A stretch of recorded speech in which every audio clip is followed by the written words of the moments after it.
alaikum wa rahmatullahi wa barakatuh. Karibuni katika kipindi chetu cha Almuslimah. I'm your host Ustadha Aisha Muhammad Abdul Khair.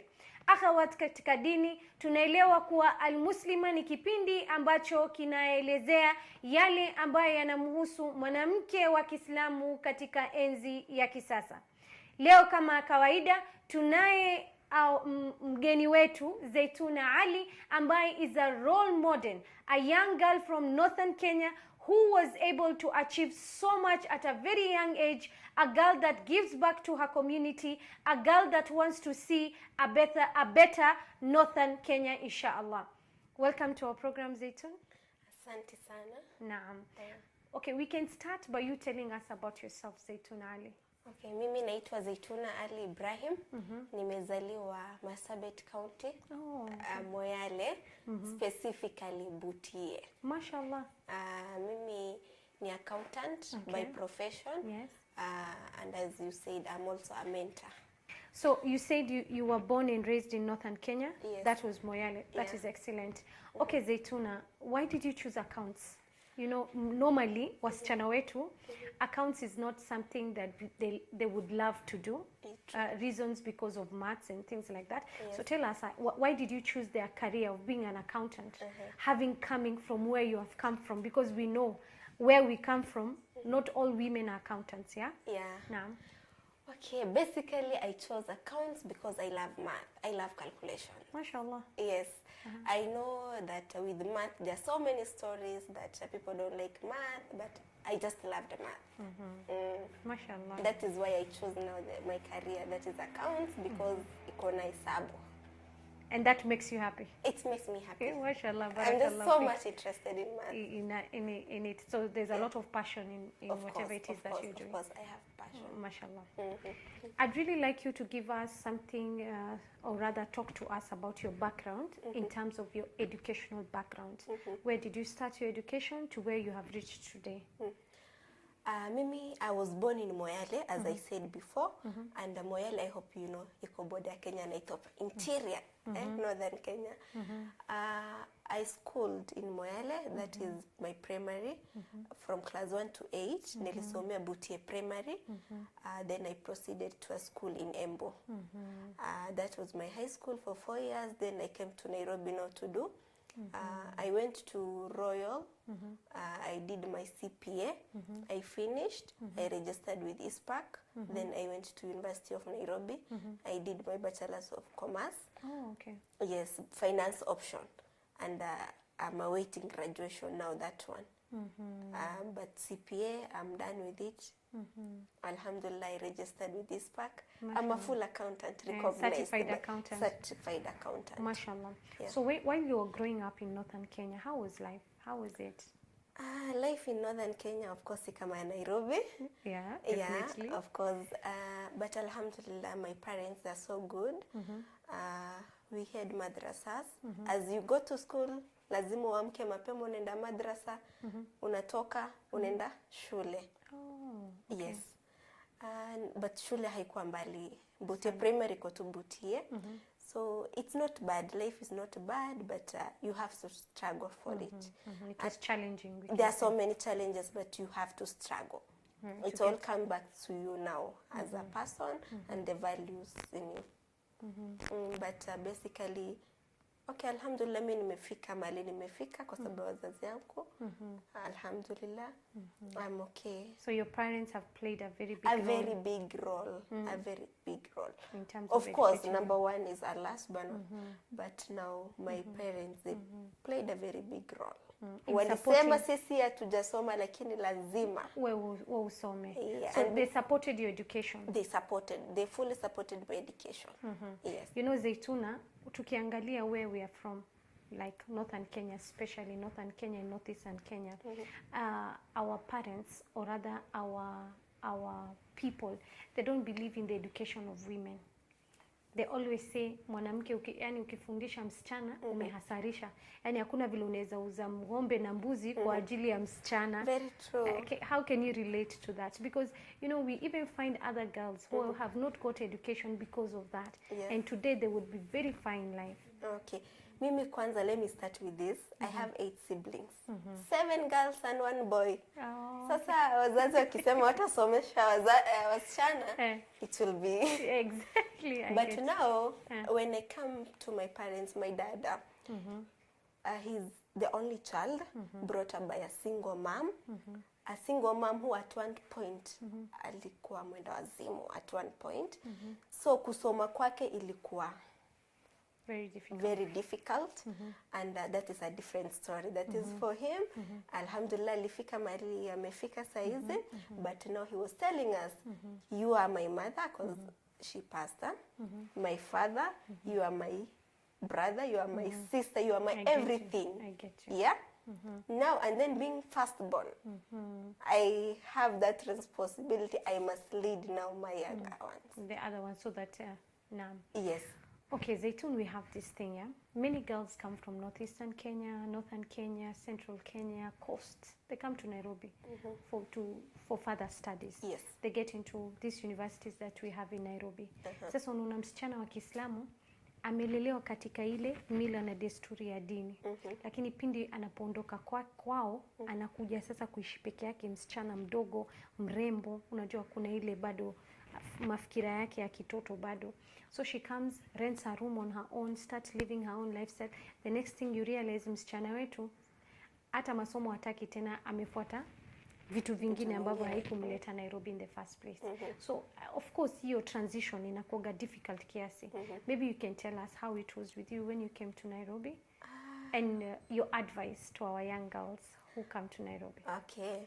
As I told you before, I came to Nairobi after nimemaliza high school. Nilisomea shule ya high school Embu, not in Nairobi. Then nikakuja Nairobi kusoma now college. I started with CPA. Kukuja, but you know, I came with my dad. Alhamdulillah, we had relatives here. We came, but now my dad, he took me around. He took me to Kibera. He took me to all the slums here in Nairobi. Na kaniambia, sasa, you see how people are living here? Yes. Usposoma, you will also end up somewhere there. So, and then being firstborn, kumbuka mali umetoka na nini imekuleta Nairobi. So, of course, join shule, kusoma, you will find you will make so many friends, so many people, with so many views, but at the end of it, it's you and the values in you. Yes. Again, your parents play My that. parents, of course. Walinionyesha so many things. We know, by the way, they are my best friends. We do talk to them. Tukiongea utasema ni we are siblings or friends. My mom, my dad, we are friends. You know, with northern Kenya, unapata mzazi hakai chini kuongea na some things, you know, wanaogopa, I can't talk to my daughter about these things. But with my mom and my dad, we always talk, and they tell me this is bad, but ni wewe tu unajichunga. Kumbuka mali umetoka na ni nini imekutoa kwenu. Yes. Your advice to our young girl when it comes to that? Okay, my advice is the same. As I already said, people come to Nairobi for different reasons. Reason yako na yangu ni tofauti sana. Kabisa. Mimi naweza kwa niko Nairobi, but just starehe tu na kusoma. Nimetoka from very good family. Hatuna shida pesa or anything. We are good. So mine, being firstborn, ina carry so many responsibilities. Very. So my advice is always remember your reason and what brought you to Nairobi. And set your priorities right. Right, of course. Yeah, definitely. Usifuate what others are saying. Have your own views on different issues. Don't follow things kwa sababu umeambiwa. Make your own choice. Utaambiwa, lakini at the end of it, sit down and prioritize. Okay. Yeah. Habibti, you're a mentor. Yes. And that's something amazing with the very young age you are in. Maybe you can tell us about your mentorship programs. Okay, mentorship program. Yes, I'm a mentor. I do mentorship. I do it through an organization called Urukula Disorganization. Urgo ni matawi tulikuwa tunatumia zamani. Sisi zamani walikuwa wanatumia kufagia. Yes. Na inaacha hiyo that good smell.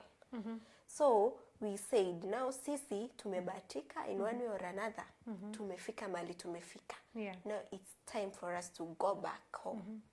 And we mentor other girls who are there back at home. Maybe hawana chance. Maybe wengine wako na chance but they don't have information. Yeah.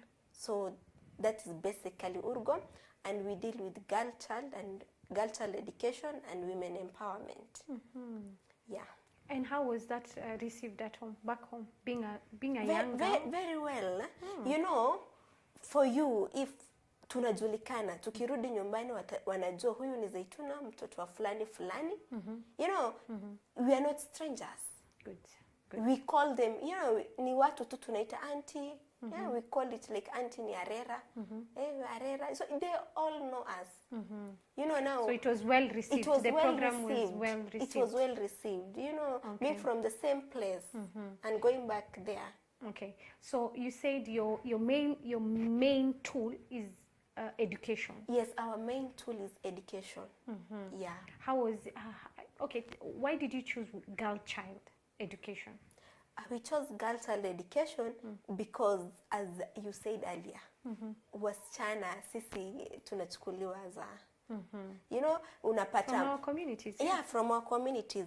Unapata wazazi wako na msichana na kijana, but now ata make sure that kijana atasoma. Yes, of course, and you are considered, of course, at the end of it when someone else, because at one point you will be married.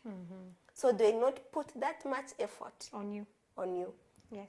And now considering we have so many things happening, and I think our people here in northern Kenya, it's like wanafuata sasa hizo peer pressure. We have so many things, drugs, prostitution, unapata school dropout, child marriage. There's so many things. But now we sat down to corner. If you use education as a tool, we will curb now the rest. Mashallah.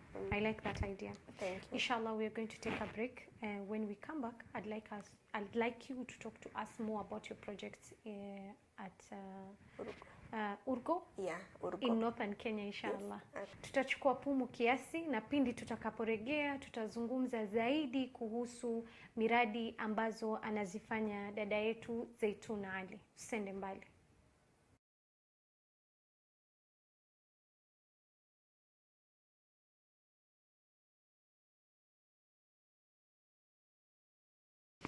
Karibuni tena katika kipindi chetu cha Almuslimah. Akhawat, before the break we were talking to our sister Zeituna Ali about the projects that she does in northern Kenya. Among the very own projects that she talked about was girl child education, and we'd really love to know more about it inshallah. Karibu tena Zeitun. Asante. Labda utuambie juu ya girl child. We want to know about girl child in northern Kenya. What is it that you do? Okay, Urukula Disorganization is our slogan is empower girl and women. Okay. And our tool, as I said, that is on girl child is education. Good. And Urgo was started by university students. Mashallah. Tukiwa university. Here in Nairobi? Here in Nairobi. Okay. You know, ile tu tumekaa tunaongea story. By the way, leo nilisikia nyumbani tendeka hivi na hivi. Hai tukasema, why can't we form something? Then we go back and initiate and mentor our girls. Okay. That is how Urgo started. Ilianzia tu from conversation, just like the one we are having. Okay. Girl child education, as I already nimekuambia mbona tulichagua girl child. Kwa sababu yeah, the way you had explained to me, yes, definitely. that. Yeah. So girl child, we do mentorships in school. We go to different schools. We mentor girls. We talk to them as their bigger sisters. We talk to them about education and so many things that is happening. One story that I would like to share is we went to a place, I can't name it, but when we went there, girls were shocked. They were like, tuko na wasichana wamesoma. Yeah, Now that is what I was telling you about. Yes, they were shocked actually. Yes. And then we were so sad that how comes they don't know, like, kwa sababu according to their head teacher was what from class 1, 2, 3, number of girls, mashallah, wengi sana. But as you approach now upper classes, inaenda ikipungua. Okay. So our question was, wanaenda wapi? Wanaanza maybe wakiwa 30 in a class. By the time unafika class 5, wako 10, 5. Why? Where are they all going? Yes, wapi? And they were overwhelmed, they were so happy. Mashallah. And they were like, come back every day. But of course, not possible going back every day because we were in school also at that time. We had challenge with time, you know, you corner classes. So the only time we can go is weekend. So that is one success story I wanted to share, and it's good, yeah? It's good. We go back to Mali tumetoka and mentor other girls. Then when I come to now our mothers, that is now women, we wanted now to give them alternative way. You know, at least yeye mamako hajasoma. Maybe yana, like she's doing other things but not masomo. So we go back. Tunashukuru kwanza. Sisi tumefika mali tumefika kwa sababu? Yeah. Yes. But now we try, now we sit down with them, we dialogue. Our slogan is called Kota Injena, which is a Kiborana word, but it means come let us dialogue. Perfect. Yes. So we have women forums. You know, we divide, as I said, education. So who are the stakeholders? If we say girls child education, haimaanishi ni msichana pekee anaenda shule. Kuna walimu, kuna wazazi. Yeah. So you can't tackle education bila kutackle all angles. So we do hold women forums, youth forums. We sit down and talk. We just pose a challenge that we have identified. Maybe kwetu sisi tumeona ni challenge, but maybe kwa si challenge, they will tell us and they will give us solution wao wenyewe. Mashallah, that's a very amazing approach. Yes, that is our approach. Mashallah, mashallah. Of course, there are other projects that you're doing. Yes. Maybe you can tell us about it also. Okay, as Urgo, as I said, our main tool is education. Yeah. But there are so many things happening, and we can't ignore it, such as child prostitution. Yeah, I know people will be shocked if I say child prostitution in northern Kenya, but it's there, it's happening. But there are some people who knows, but they are ignorant. You know, kazi yao wacha waendelee.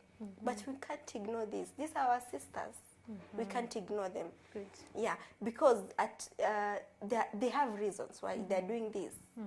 Maybe sikutaka kwao. Yeah, sikutaka kwao. They have reasons.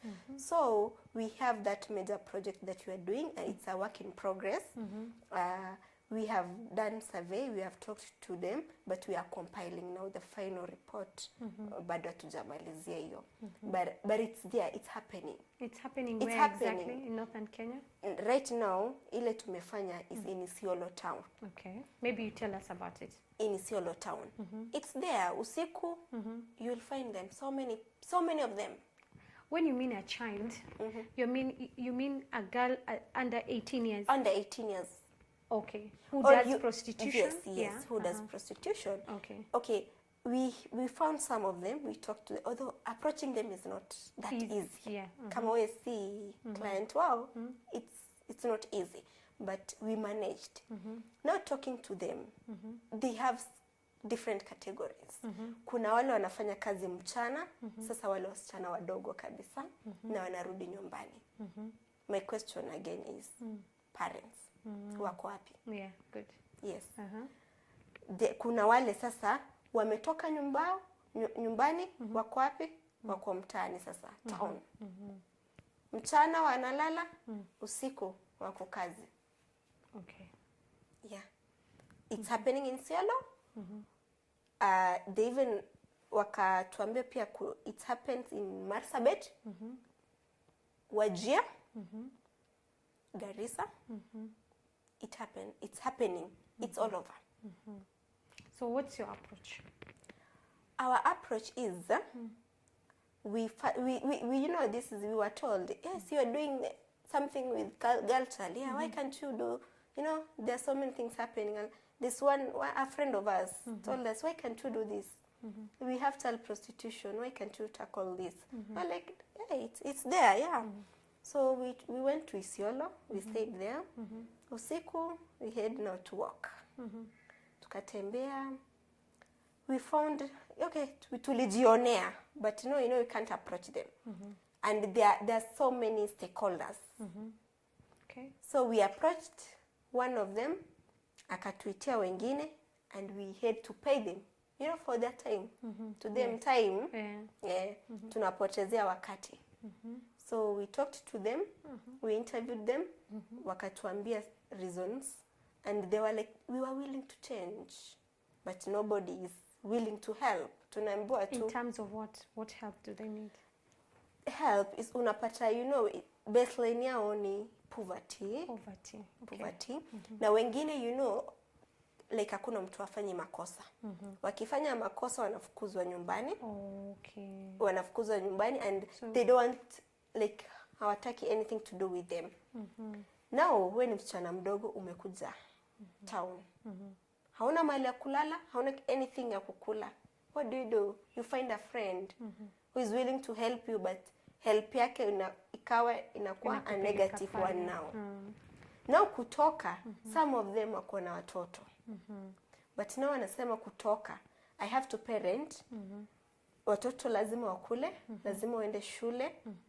You know? And so they want an alternative from that way of income. So that's where you people come in as Urko. That is now where we come in. We have to now sit down with them, plan now. I get you. Yes. For an alternative work. Yes, alternative work a lifestyle, to do. You can't tell them stop this. You can't, definitely. Watakula nini? Watalipa rent na nini? Yes. So you have to give them alternative. Do you have any successful story from that? Yes, we have mentored a girl to kampeleka beauty classes, and she has already started her own salon. She's earning and she's helping her parents. Alhamdulillah, she's well off now. Really? Yes. Where exactly in Moyale? In Moyale. Oh, Moyale. In Moyale. Mashallah. Yes. See, that's amazing. Yeah. Mashallah. Of course, you have challenges. Yeah. Challenges are there. Yes. When you're doing all these projects, you're still an accountant, you're still a daughter. Yeah. Of course, Yani. How are you able to balance all this? Okay, as you said, challenges. You will find it everywhere. Definitely. Everywhere, at your workplace, at your home, everywhere. So with Urgo, as I said, we were all students. You find others are working, others are students. Now, time is a challenge. Yes. Because you need time to travel. See Nairobi to Isiolo, maybe to Moyale, to Marsabit, and labda si town, it's an interior place. Transport. Pesa. So you see, all these are challenges. I know. Yes, funds is something. Yeah. Yes, we are not funded. So tunatumia pesa yetu. Barakallahu fikum. So all these are challenges we are facing, but alhamdulillah, tuna manage. So you find sometimes tunakaa sana without having an activity. Not that hatutaki. It's because labda we are all busy at our workplace or in school, or some are having exams, so many things. Mashallah. Mashallah. Okay, to our young girl in northern Kenya, northeastern Kenya, all over Kenya, our young girl who has this big dream, okay, of becoming whoever she wants to be. Yes. What can you tell her? For our young girls, my message is like usifuate whatever others are telling you. Good. Have your own opinion. Have your own opinion. It's always good. Plan ahead. Don't say I can't plan because sina hii na hii and I will not achieve it. Toward that mentality of poverty. You know, they always that say toward that mentality of poverty. Good. So You even if have you're your- poor, you can yes. still do what is it that you want. Yes, you can still do it. Be determined and always be the best in whatever you do. Yes.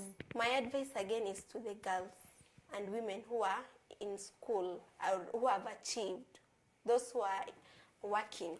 Please go back home and find out how are your people. Si lazima wasaidie na pesa. Go back. Advice ni kitu muhimu sana. Talk to them and find out.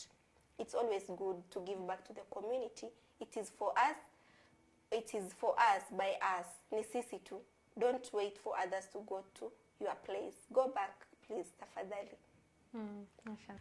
Zeitun, thank you very much for your time. Asante pia. Yeah, we've really benefited, and I really hope that it's an inspiration to a lot of girls out there.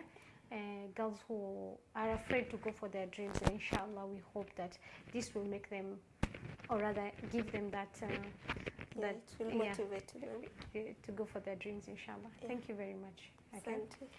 Mtazamaji, ni furaha yangu sana kuwa na nyinyi katika hii episode nikiwa na dada yetu Zeituna Ali. Mengi ambaye ameyasema yamekuwa ni funzo kwetu sisi kama akina dada katika dini ya Kiislamu. Tunamwomba Allah Subhanahu wa Ta'ala ampe taufiki kwa yale ambayo anayafanya, na wewe dada katika dini endelea kufanya ile ambayo unachofanya kwa jamii yako, na kama haufanyi basi anza sasa.